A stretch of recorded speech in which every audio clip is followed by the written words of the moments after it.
আল্লাহর নবী নূহ আলাইহিস সালাম বহু যুগ আগে তাকে দুনিয়াতে দাওয়াতের কাজে পাঠিয়েছিলেন, কিন্তু মানুষ তাকে নবী মানত না, তার কথা মানত না।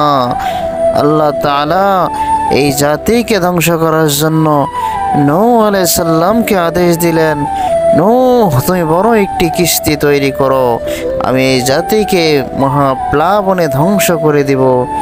নূহ আলাইহিস সালাম বড় একটি কিস্তি তৈরি করলেন এবং এই কিস্তির ভিতরে প্রত্যেকটি প্রাণী এক জোড়া করে উঠালেন।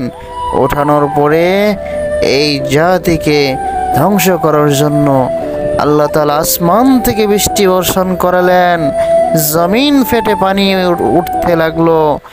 এভাবে সমগ্র দুনিয়া পানিতে ভরপুর হয়ে গেল, সমস্ত গাছপালা ডুবে গেল, মানুষ ডুবে গেল, সমস্ত প্রাণী সকল মারা গেল।